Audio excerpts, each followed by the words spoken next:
Pessoal, eu gostaria de saber se vocês ficaram com alguma dúvida sobre o vídeo dos ácidos nucleicos, ou se ficou tudo esclarecido.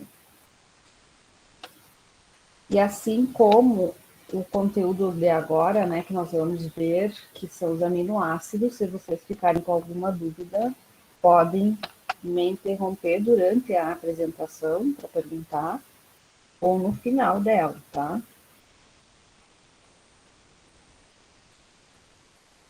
Só deixa eu responder a professora.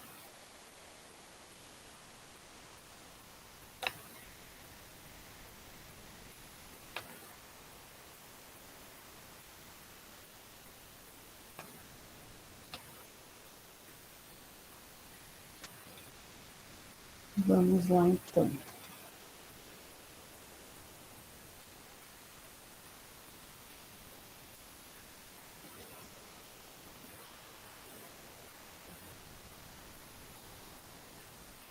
Só me deem um ok aí, está aparecendo a apresentação.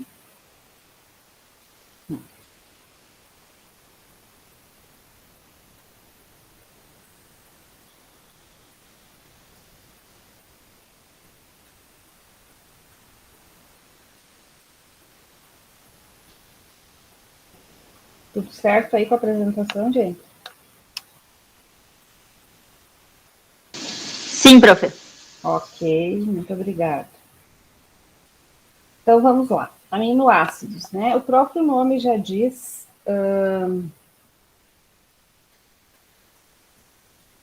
Espera aí que eu vou ter que passar o link para a Gabriela do Meet. Vocês têm... Alguém tem o WhatsApp da Gabriela?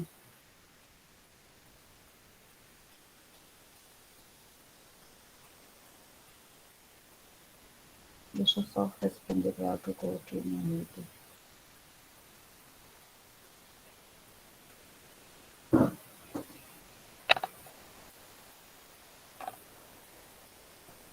Então, nós temos os aminoácidos, né, que são os menores constituintes de formação da proteína. Eu tenho dois grupos básicos que formam os aminoácidos, dois grupos funcionais, né, orgânicos. O grupo amino, que é o grupo NH2, e o ácido carboxílico.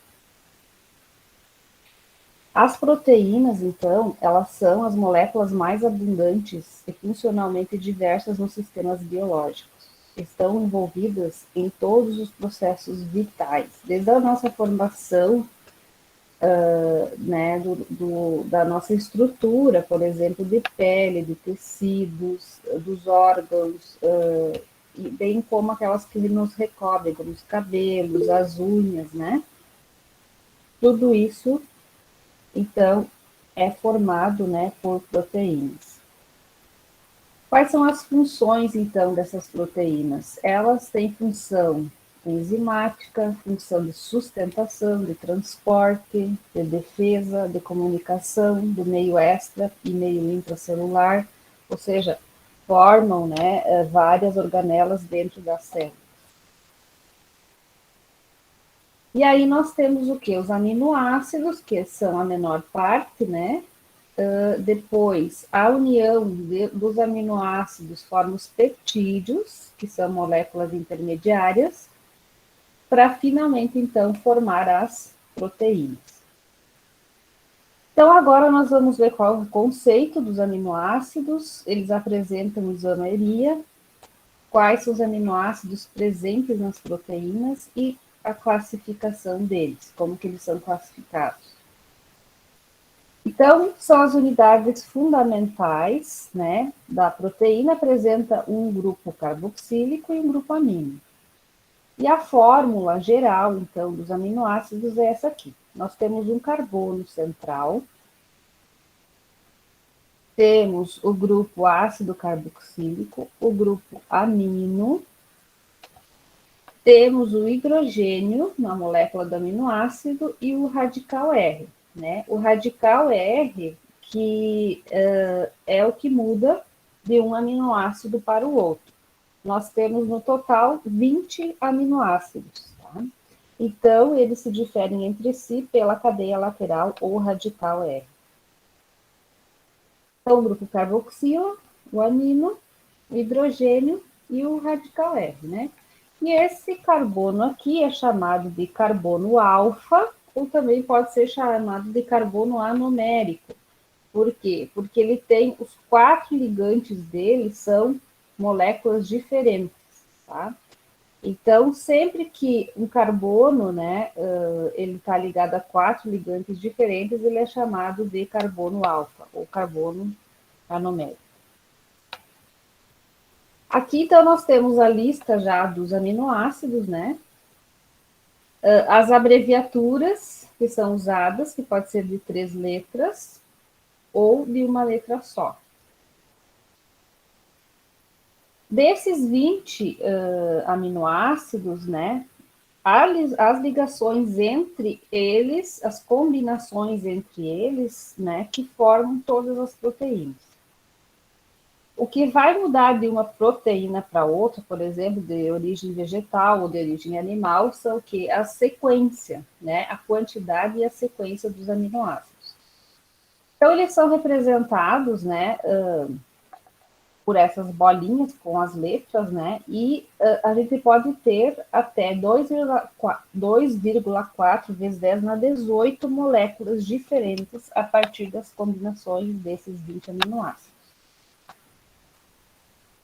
Então, o papel que eles desempenham nas proteínas está relacionado às propriedades químicas dos radicais. Então, é esse radical aqui que vai definir como se comporta o aminoácido formador da proteína e, consequentemente, a proteína. Aí nós temos a classificação desses aminoácidos, né? Eles são classificados entre apolares, são aqueles que o radical, né, presente ali no carbono é hidrofóbico, ou seja, não faz ligação com a água. Nós temos os aminoácidos que são polares, porém seus radicais não se ionizam, né? Eles dissolvem na água, mas os radicais não se ionizam. Nós temos os polares, onde os radicais se ionizam negativamente, e polares, onde os radicais se ionizam positivamente. Então, nós temos 9 aminoácidos que não se dissolvem na água, e nós temos 6, 7, 8, 9, 10, 11 aminoácidos que são polares, que se dissolvem na água. Agora, então, nós vamos ver a estrutura de cada um deles e a diferença, né, que eles apresentam. Aqui, então, nós temos o quê? Um resumo dos 20 aminoácidos, né? Aqui nós temos os aminoácidos apolares, né, ou também chamados de alifáticos, tá? Que é a glicina, alanina, prolina, valina, leucina e isoleucina. Então, a parte que está aqui marcadinha em verde, né, é o radical. Então, nós vamos ver aqui, verificar que nós temos o que? Radicais que são estruturas de carbono e hidrogênio, que fazem ligações covalentes. E que nessa estrutura que eles apresentam, nós não temos espaço para fazer ligação com a água, né? São estruturas apolares. Aqui nós temos, então, os aminoácidos aromáticos, fenilalanina, tirosina e triptofano. Aqui nós temos os polares, que não se ionizam, os radicais não ionizam. E aqui nós temos os aminoácidos que os radicais se ionizam, né? O radical aqui é negativo, no caso do ácido aspartico e ácido glutâmico.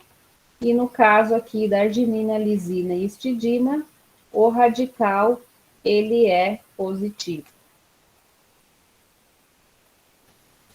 Então, os aminoácidos com radicais hidrofóbicos são esses 9 que nós vamos ver agora. Então, a estrutura básica do aminoácido está aqui, né?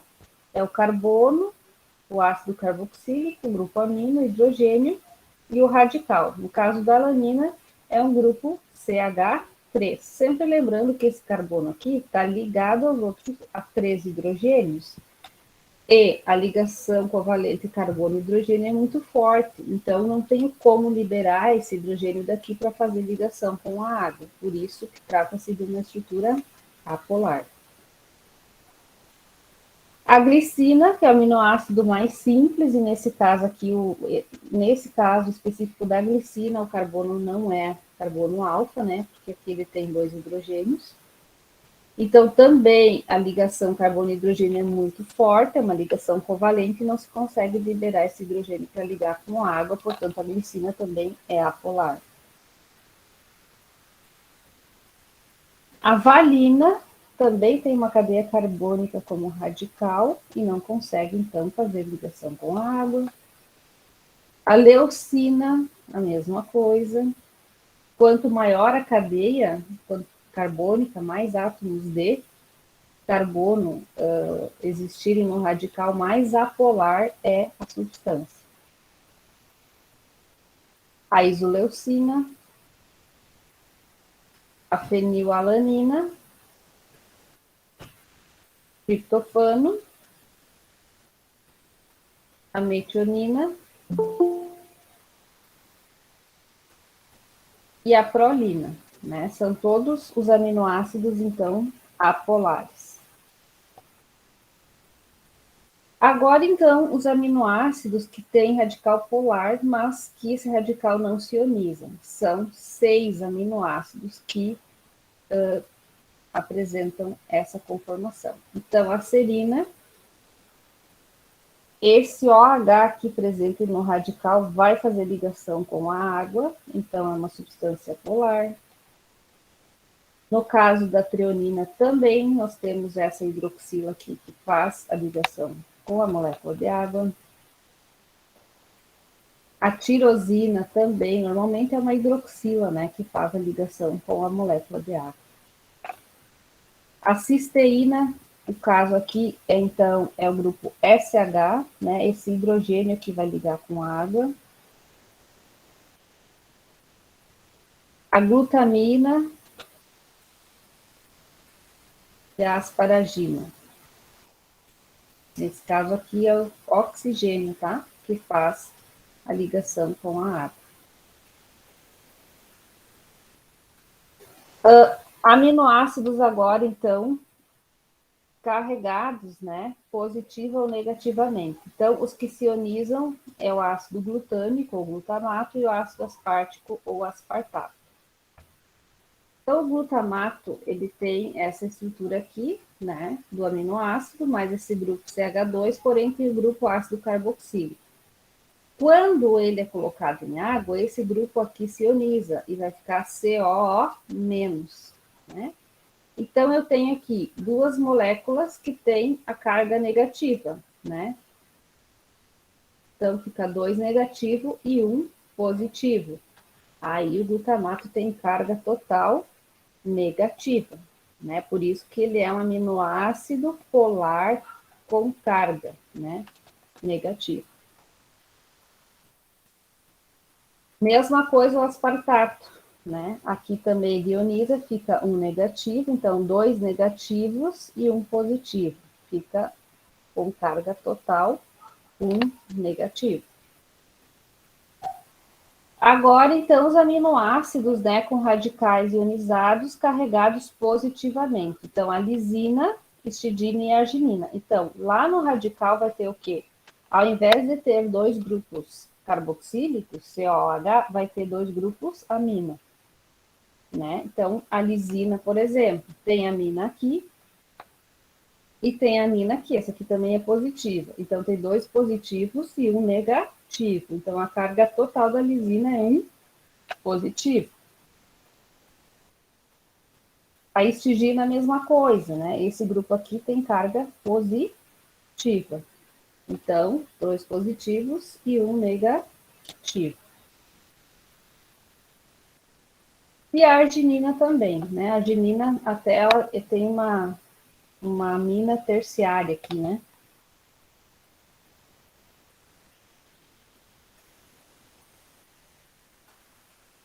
Então, esses são os 20 aminoácidos, né? que formam a combinação desses 20 aminoácidos vão formar as proteínas. E aí nós temos o quê? É um simbolismo, né? Cada aminoácido, ele vai ter, vai equivaler a uma bolinha dessas aqui, né? É como se fosse um colar de pérolas. Só que essas pérolas não são todas brancas, elas são diferentes, tá?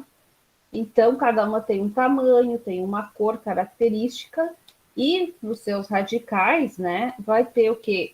Aqueles diferentes grupos que formam as moléculas, né? E, então, graças a esses radicais é que os aminoácidos, eles se classificam, né, como polares, não polares, polares ácidos e polares básicos, tá? Então, a gente sempre é um símbolo, né, para não esquecer. Depois, nós vamos ver na formação da proteína que tipos de ligações entre eles ocorrem, né, para a formação da estrutura tridimensional da proteína. Agora, então, eu vou passar para vocês como que formam os peptídeos, tá?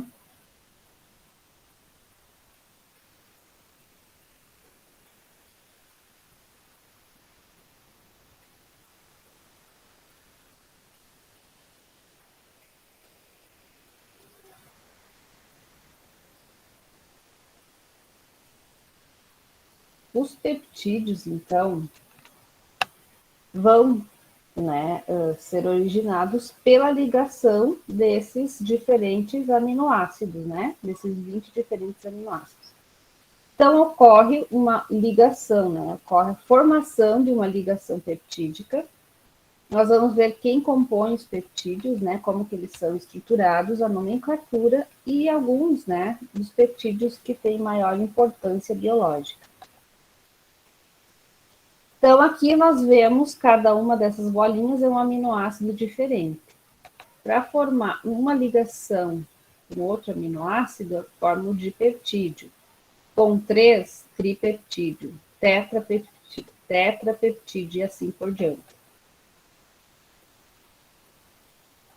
Aqui, então, está apresentado de uma forma diferente, né, o aminoácido. Mas nós temos aqui o carbono, né, o hidrogênio, o grupo ácido carboxílico, o grupo amino e o radical R, né? Como que ocorre, então, a ligação peptídica, né? Nós temos 2 aminoácidos livres, esse aqui é representado por a bolinha do R azul e esse aqui é amarelo, para dizer que são aminoácidos diferentes, né? Porque eles têm um radical diferente. Então, o que, que vai ocorrer? É uma aproximação e uma ligação covalente, né? Entre a estrutura do ácido carboxílico de um aminoácido com o grupo amino do outro aminoácido. Então, nós vamos ter aí a interação para a formação da ligação peptídica, que vai se dar entre quem? Entre o carbono e o nitrogênio, né? Toda vez que ocorre, então, a ligação entre um aminoácido e outro, será entre o átomo de carbono e o de nitrogênio, de 2 aminoácidos diferentes, né? E ocorre a liberação de uma molécula de água, tá? Eu poderia ter aqui também a ligação entre o aminoácido, em vez de ser amarelinho aqui, o outro azul, né? Ou em vez de ser o azul aqui, outro amarelinho, entre eles, né? O mesmo aminoácido se ligando em sequência.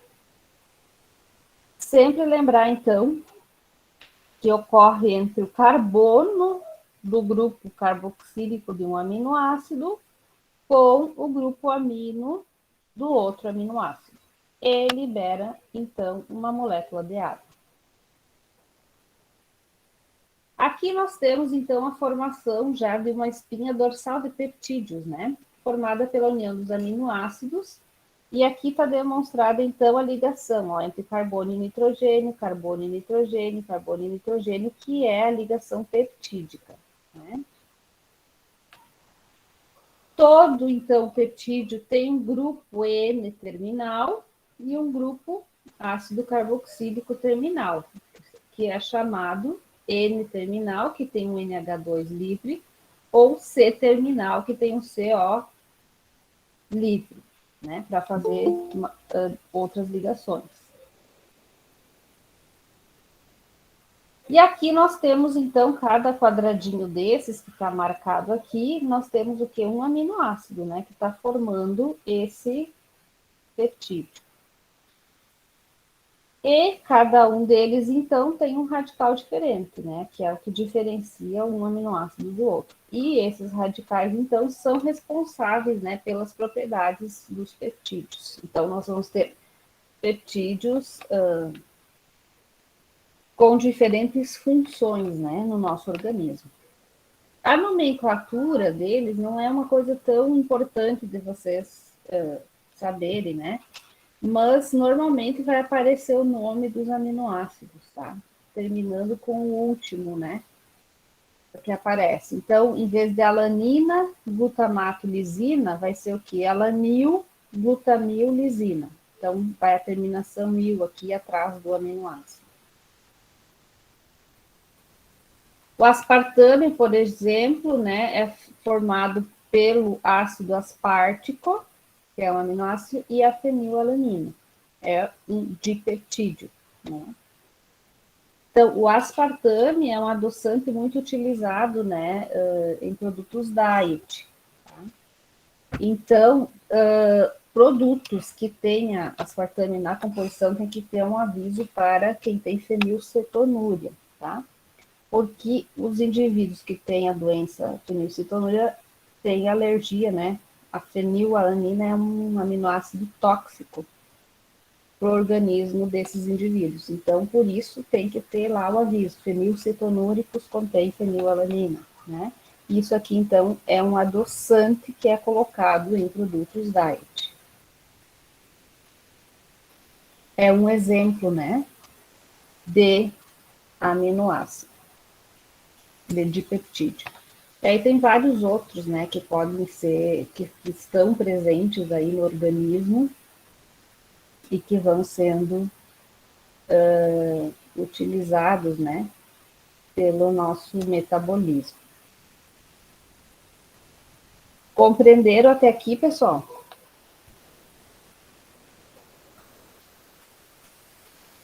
Tudo certo? Tudo certo, professora. Que bom. Aí nós vamos Só agora... uma coisa, prof. Sim, pode Os perguntar. slides, os slides vão ser disponibilizados no Moodle? Sim, vou colocar lá, sim. Tá, obrigado. Tá bem?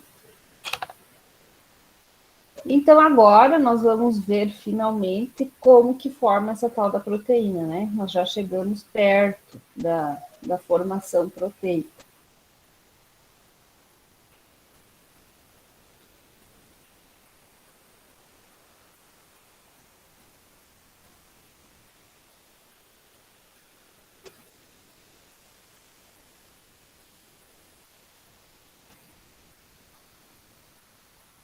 Agora vamos lá, então, ver como que forma a tal da proteína propriamente dita.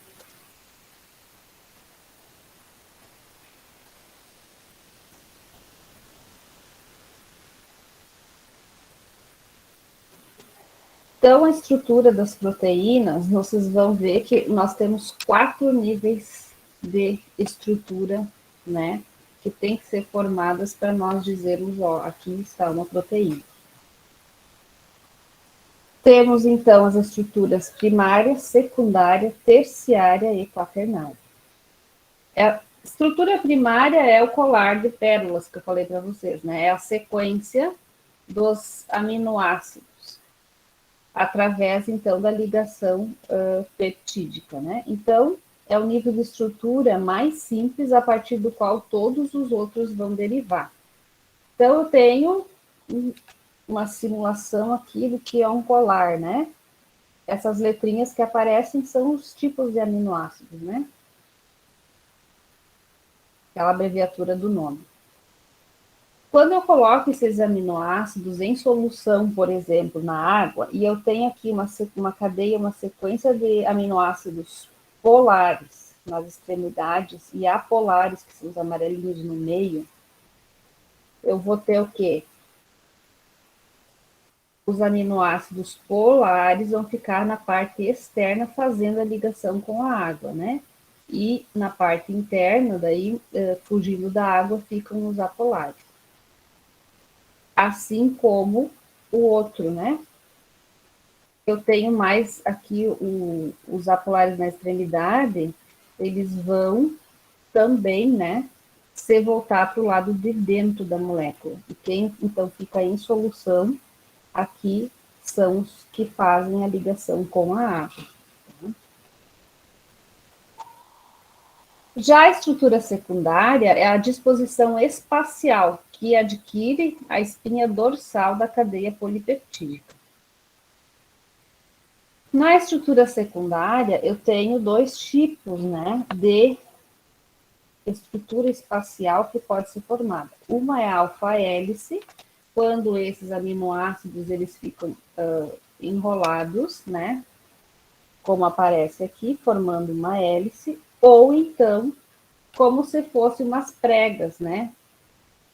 Sabe aquelas pregas de bombacha, assim, que fica tudo paralelo? São chamadas, então, a estrutura de beta-preguiada, uma prega, né? Então, eu posso ter na estrutura secundária essas duas formas.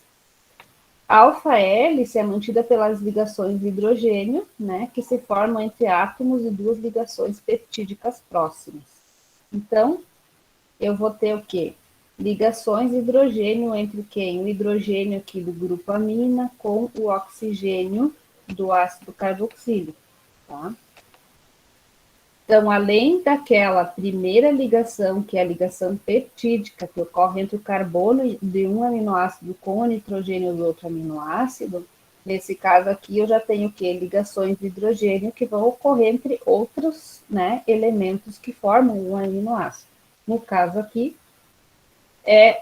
o exemplo, né, é de uma ligação do hidrogênio entre o hidrogênio do grupo amino e o oxigênio do carboxílico, né?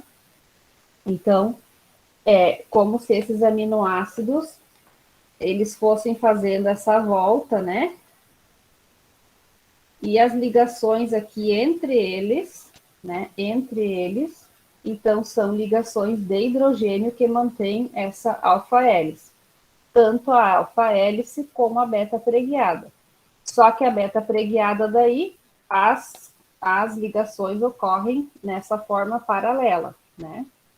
Então, isso aqui forma uma prega, que é essa estrutura assim. Então, é diferente.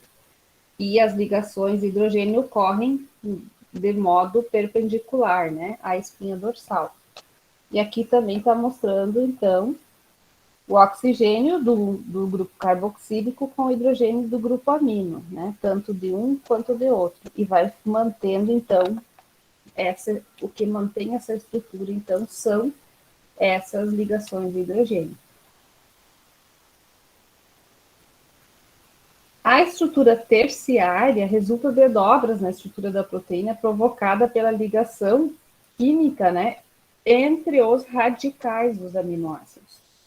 Então, agora, quem que liga, né, são o grupo R, que são os radicais, todos aqueles tipos lá dos 20 aminoácidos que nós já vimos, tanto os apolares como os polares sem carga, polares com carga negativa e polares com carga positiva, eles fazem ligações químicas que provocam, né, o surgimento da estrutura terciária.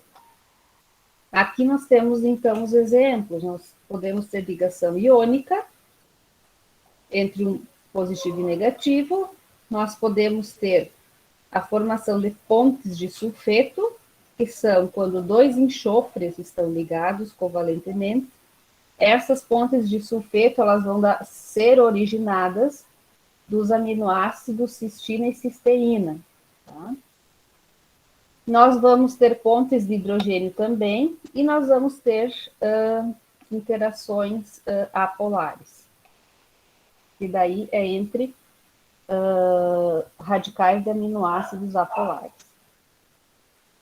Então, todas essas aqui são 5 tipos diferentes de ligações, nós vamos ver ocorrendo entre os radicais desses aminoácidos, tá? Para manter a estrutura terciária. As ligações iônicas, então, podem ocorrer entre grupos eletricamente carregados, como o caso aqui do ácido aspartico e da lisina. O ácido aspartico é negativo, né? Esse O fica negativo, e aqui o NH3 é positivo. Então, nós temos aqui a formação de uma ligação iônica, né? É a atração, então, eletrostática entre grupamentos com cargas opostas. Ligações hidrofóbicas, então, 2 apolares, né? A isoleucina com essa cadeia carbônica aqui grande e a leucina também, eu posso ter, então, interação hidrofóbica, né? Eles se aproximam, os radicais, fazem a ligação hidrofóbica e repelem a água. Pontes de hidrogênio, que também podem ocorrer entre os radicais, ocorre pela atração do hidrogênio por um elemento, um átomo mais eletronegativo, né? Geralmente entre hidrogênio e oxigênio, ou entre hidrogênio e nitrogênio. Ligações covalentes também aparecem, né? Unem átomos formando moléculas duráveis e resistentes. Ocorre quando, por exemplo, 2 carbonos se ligam, né? E compartilham elétrons. Então, de todos os tipos de ligações químicas, né, a covalente é a mais forte, é a mais difícil de ser rompida.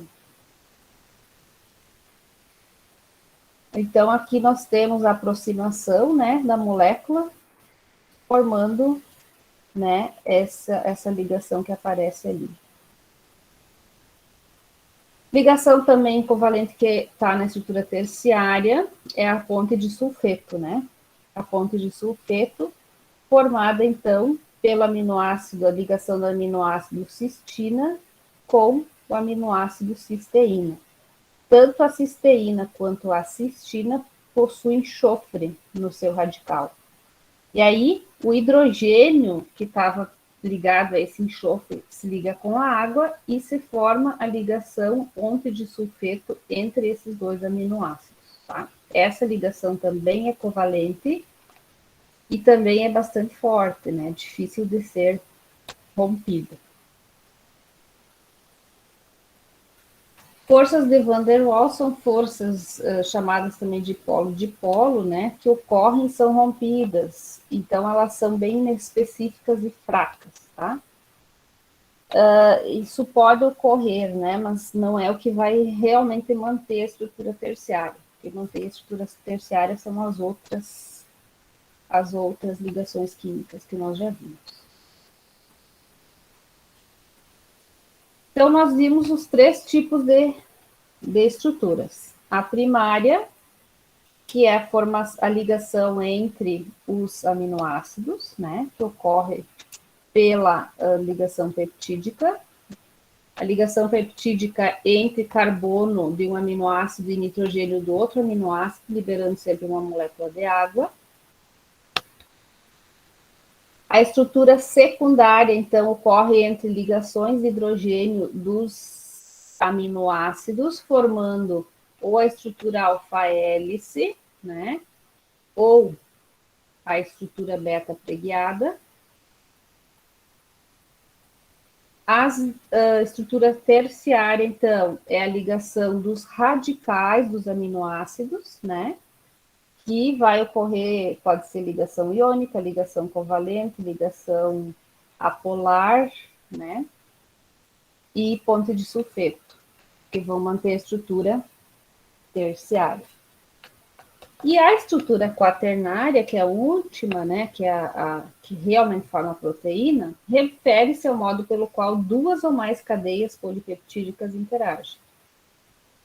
Cada uma das cadeias apresenta os 3 níveis estruturais citados. Então, é mantida principalmente por ligação iônica, ligação de hidrogênio e ligações hidrofóbicas. Ou seja, eu tenho um aminoácido, uma estrutura primária, secundária e terciária formada, e eu preciso de mais uma, né? Com a primária, secundária e terciária formada, para daí essas duas se ligarem, né? E formar, então, a proteína, né?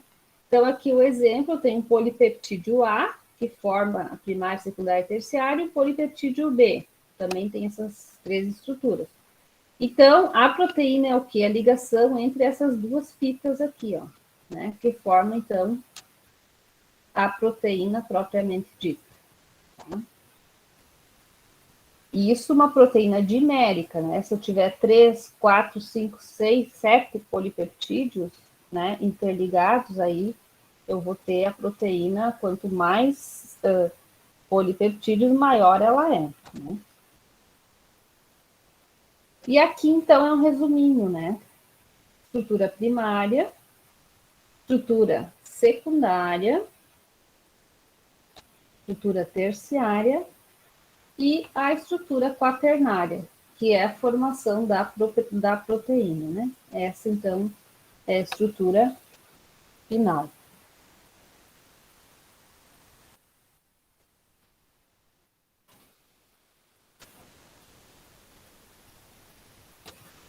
Tranquilo, gente?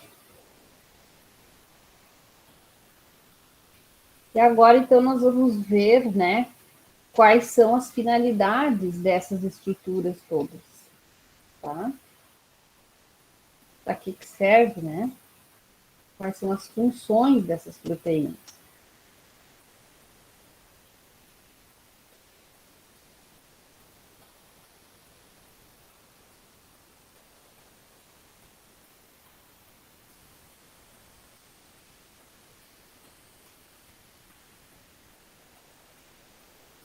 Então, das funções, né, que são variadas, são as moléculas que nós temos em maior quantidade, tanto nos alimentos quanto no nosso organismo, e elas desempenham, então, todos esses papéis aqui. Elas têm função estrutural, função motora, hormonal, enzimática.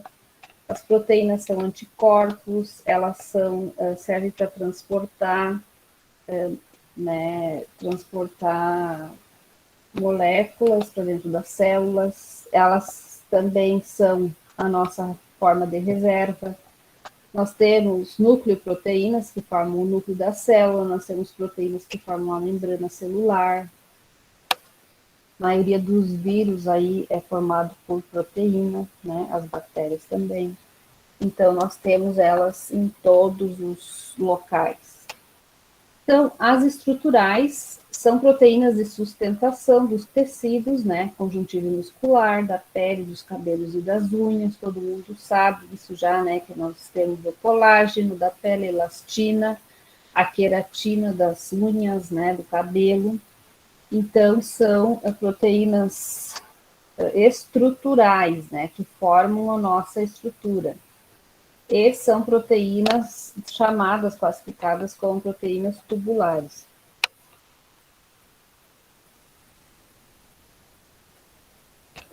As proteínas motoras são responsáveis pelo transporte intracelular e pela movimentação, né, do sistema muscular. O fato da gente contrair e esticar, né, os músculos, seja do coração, seja do nosso, quando a gente caminha, quando a gente respira, né, o pulmão, todo o movimento contrátil de contração e distensão muscular é feito pela actina, a miosina e a tubulina, que são proteínas, né? Aqui está demonstrando, então, a movimentação, né, do músculo e produzindo, né, energia, gastando energia, na verdade, né? Quando a gente faz caminhada, se exercita, a gente está sempre gastando ATP. Proteínas hormonais, então, o hormônio do crescimento, né, é formado por 191 aminoácidos, tem duas pontes de sulfeto na estrutura, que aparece aqui nesse pretinho, Esse hormônio GH, ele regula o metabolismo e é o responsável pelo crescimento da gente, pela nossa altura, né? A insulina é um aminoácido, é uma proteína que é composta por 51 aminoácidos, tem 2 pontes de sulfeto na estrutura, né?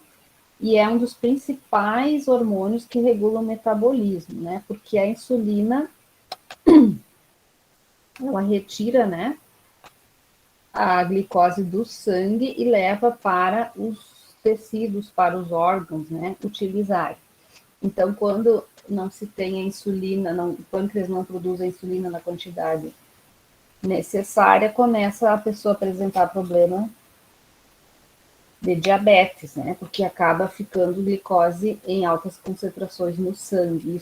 Isso prejudica, né? Todo o nosso, ele compromete, na verdade, todo o metabolismo.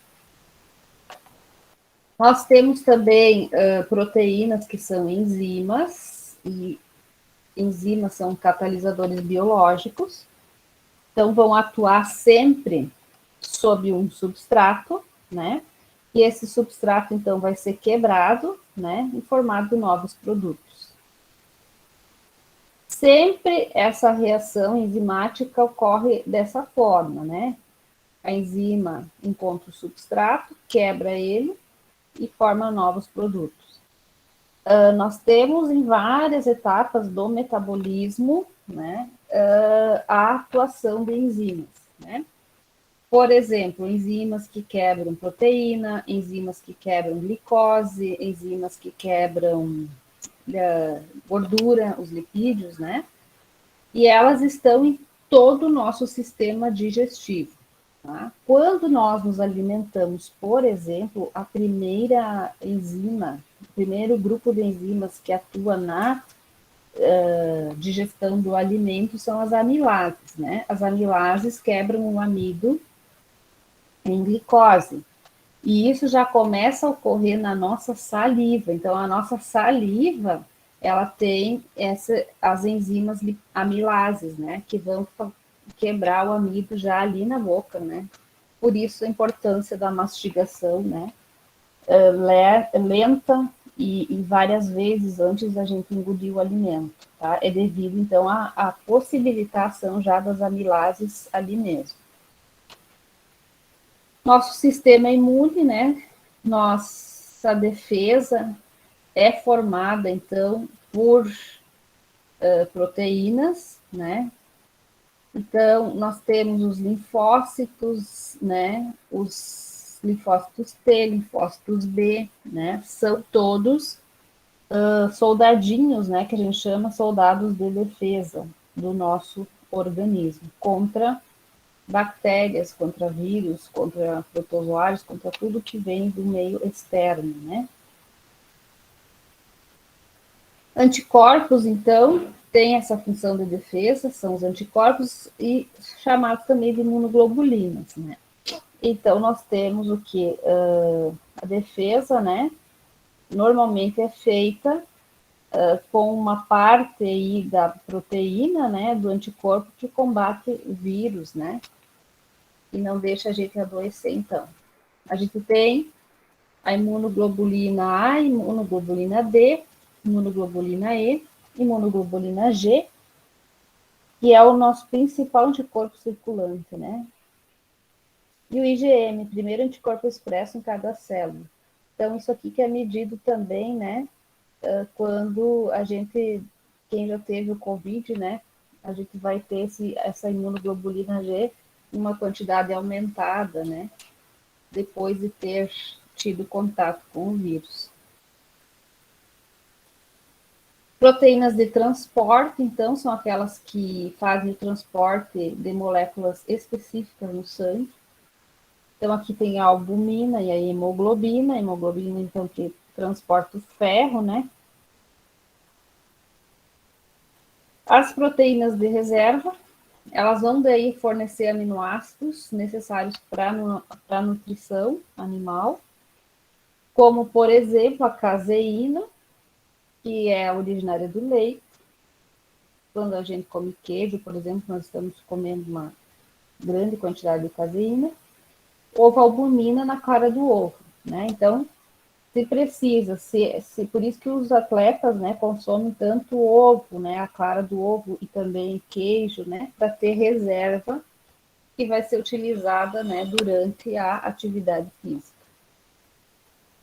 Nucleoproteínas, que também são proteínas associadas ao DNA, elas vão auxiliar no empacotamento do DNA, por isso, então, elas regulam a função gênica. Proteínas de transporte, né, vão, então, permitir, né, a entrada de elementos aí dentro das células, né, de moléculas. Algumas proteínas de membrana têm função sensorial também. E formam aí as células da nossa retina, né? Então, nós temos isso aqui que forma, né, a nossa retina ocular. Aqui, então, também de transporte, transportar solutos para dentro das células ou de dentro da célula para fora. Função de transporte, então, são proteínas de membrana.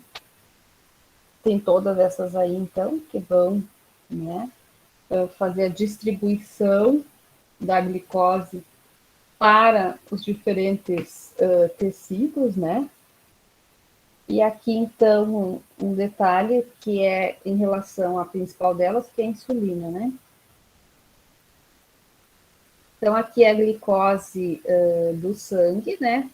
Vindo do sangue. E aqui, então, quando a insulina pega essa glicose e leva, então, para o tecido adiposo esquelético e o coração, né?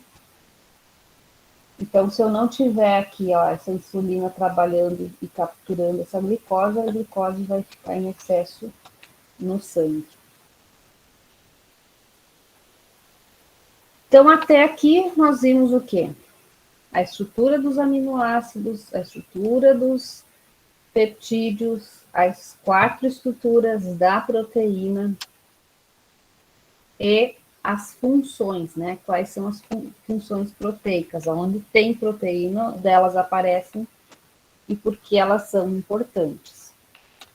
Agora, então, nós vamos ver como que essa proteína é desnaturada, ou seja, como que ela é, como que se retira, né, a estrutura natural dela e por que essa desnaturação, então, é importante para o nosso metabolismo, tá? Então, nós vamos ter desnaturação proteica por agentes físicos e químicos. E vamos ver qual é a alteração da propriedade dessa proteína que foi desnaturada, então. A desnaturação é o quê? A alteração da estrutura da proteína sem ruptura das ligações peptídicas. Ou seja, aqui nós temos a proteína, né, nativa, com as 4 estruturas que formam ela. Quando ocorre a desnaturação, vai ser rompido o quê? A estrutura quaternária, a estrutura terciária e a estrutura secundária. A sequência de aminoácidos ligados e a formação da ligação peptídica aqui não é rompida, tá? Então, nós vamos ter ela nesta estrutura aqui. Por que isso acontece? Quais são exemplos de desnaturação proteica, né? Quando a gente faz um bife, né, nós estamos colocando calor. E aí nós estamos rompendo a proteína da carne, deixando ela nesse estado aqui. Isso facilita quando a gente vai se alimentar e vai facilitar o nosso metabolismo. Por quê? Porque aqui é mais fácil depois eu quebrar esses aminoácidos e transformar eles em energia na forma de ATP. Por isso que a gente assa o pão, que a gente ferve o leite, que, né, processa os alimentos proteicos com o calor. Ninguém come carne cru, né? Não vai se alimentar sem cozinhar os alimentos, tá? Proteicos, principalmente. O ovo, né? Ninguém come ovo cru, não deve comer ovo cru, né? Então, sempre esse tratamento térmico que se faz no alimento, ele vai deixar a proteína nesse estado aqui. E aí nós temos os agentes desnaturantes físicos e químicos. O desnaturante físico é a temperatura, tá? É o aquecimento, o calor. E os químicos, então, são todos esses outros aqui. Ácidos, detergentes, ureia e mercapto etanol. Então, aqui está mostrando 3 estruturas, né, de proteínas nativas, tá? Aqui, então, essa foi desnaturada por algum agente que transformou ela nessa linha, nesse colar aqui, né, único, que é o calor que faz isso aqui.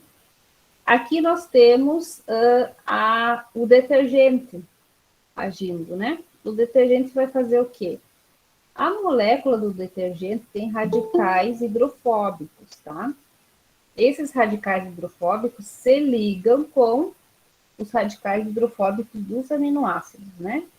Então, são detergentes aniônicos, né? E isso faz a ruptura da estrutura quaternária e da estrutura terciária desse tipo de proteína. A ureia também faz pontes de hidrogênio, né? É a ureia com o radical dos aminoácidos. Então, a proteína é desnaturada desta forma com reação, né, desses agentes químicos. Nós também temos desnaturação de proteínas por alteração do pH do meio.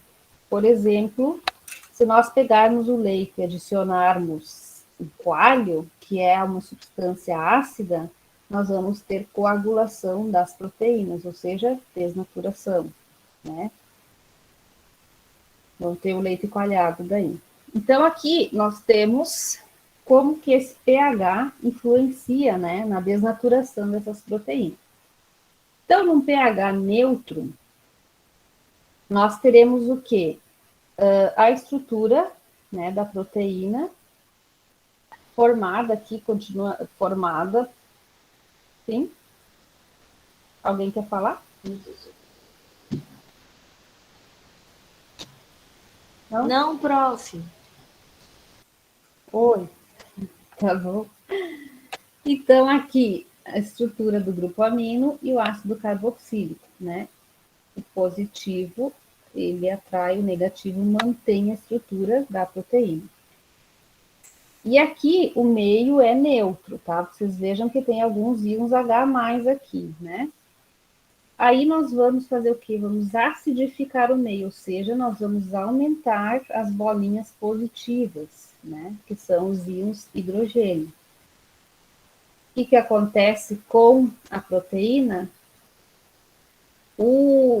Ela liga, né? O hidrogênio que estava aqui ligou com a água e rompe a estrutura, né? A ligação química que estava mantendo a estrutura da proteína. E assim ela acaba sendo desnaturada. Voltamos para o neutro, né? E aí nós basificamos o meio, ou seja, nós tiramos hidrogênio, né? Olhem aqui, nós tínhamos mais hidrogênios, né? Aqui nós vamos ter menos moléculas de hidrogênio, porque o meio está mais básico. Aí também ocorre o quê? A ruptura da ligação que mantinha a proteína. Então, ocorre desnaturação. Se eu não quiser desnaturar, eu mantenho sempre, né, a minha proteína no meio neutro. Tanto o meio ácido quanto o meio básico vão promover desnaturação proteica. E essa alteração, então, essa desnaturação, que chegar nessa estrutura aqui, né, que é o colar de pérolas, vai reduzir a solubilidade, ou seja, se eu pegar um ovo cru e bater ele, dissolver na água, ele dissolve bem. Agora, se eu fritar ele, eu vou desnaturar a proteína. Para eu dissolver um ovo frito num copo com água é muito mais difícil. Então, reduz a solubilidade. Porém, aumenta a digestibilidade, né? Por quê? Porque eu já vou pegar aquela proteína no estado assim, né? Com as outras estruturas quebradas. Então, a natureza se organiza para formar a proteína. Nós, tecnologicamente, tratamos essa proteína com calor, que é o cozimento, para deixar ela mais apta a ser aproveitada, né, a ser metabolizada pelo nosso organismo. Tá? Perda, então, de atividade biológica ocorre, né, então as enzimas morrem, né, numa temperatura acima de 40 graus, os anticorpos, por isso que a nossa temperatura fisiológica, né, até 40 graus, né, a gente pode ter uma febre de 40, no máximo 41, acima disso já começa o quê? Comprometimento dos nossos hormônios, dos anticorpos e assim por diante, né? Por isso que se tem tanto cuidado com a febre, né? A gente não pode ter febre tão alta que aí a gente já entra em processo do convulsório, né? No organismo. E a formação, por exemplo, das proteínas são diferentes, né? A proteína do leite tem determinados aminoácidos. Nós vamos digerir ele de uma maneira. A proteína da carne já é bem diferente da do leite, que é diferente da proteína vegetal, né? Então, tem proteínas mais fortes, vamos dizer assim, que seria, em primeiro lugar, a da carne, depois vem o leite, né, e derivados, e daí vem os cereais. Os cereais normalmente têm uma proteína que é mais digerível, tá? Tem a digestão mais facilitada.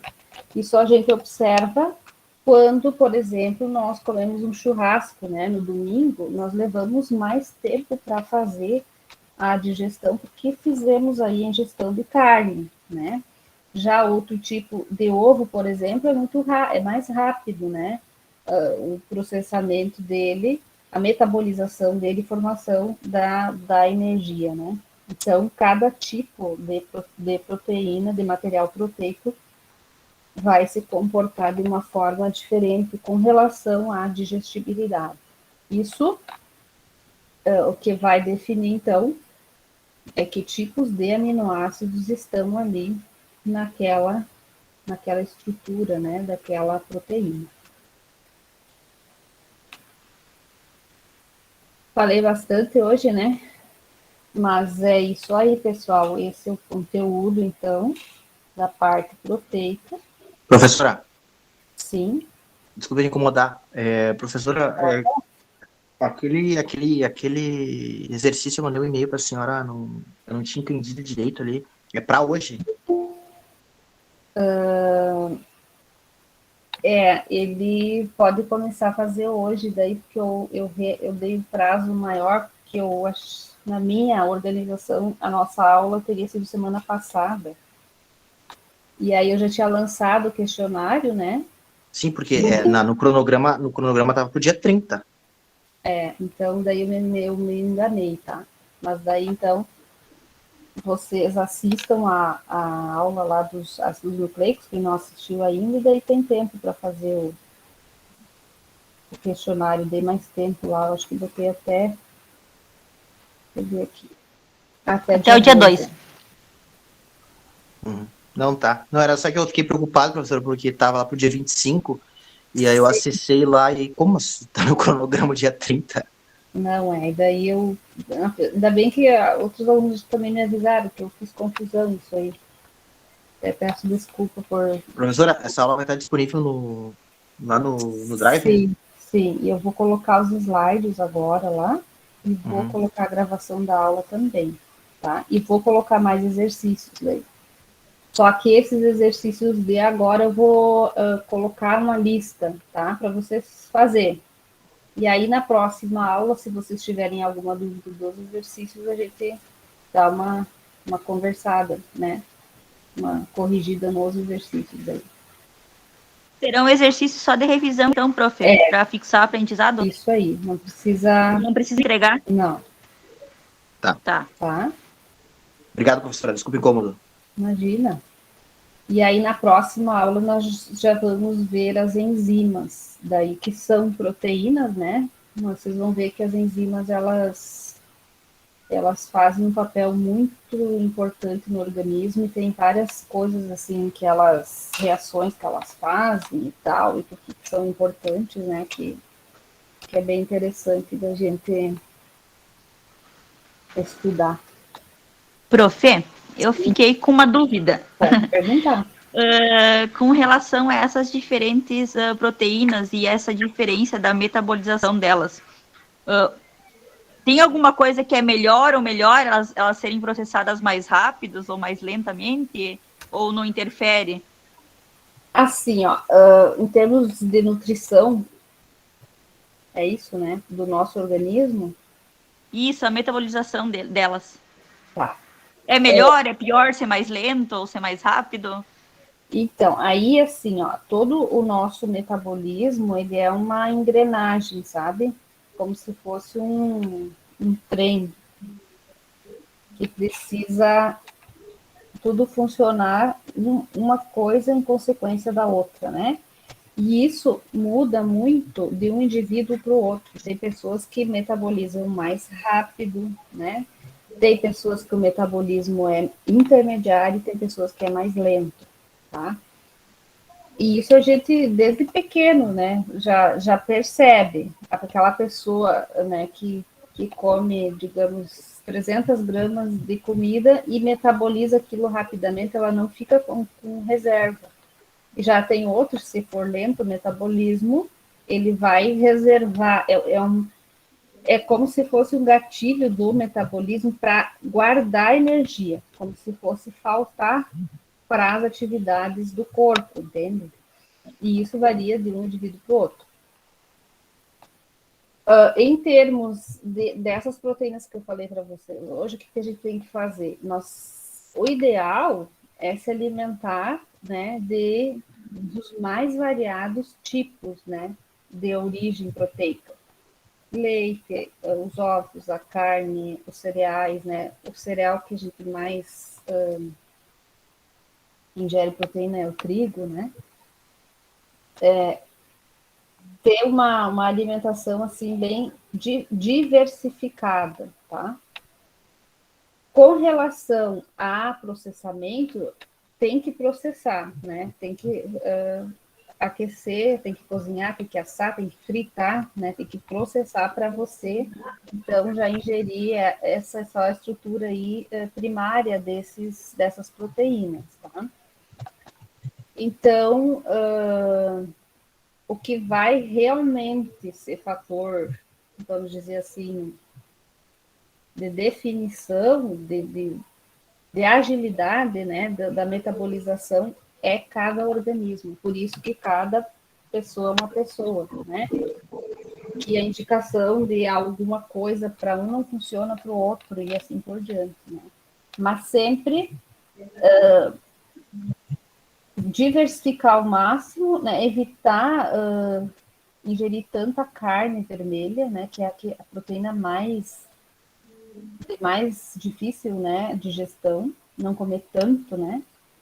E, por exemplo, se você vai se alimentar já com a carne, não na mesma refeição colocar trigo, colocar ovo, né? Leite. Então, tu dá uma controlada nisso assim, né? Para facilitar aí a tua metabolização. Te ajudei? Sim, prof. Obrigada. Então, tá.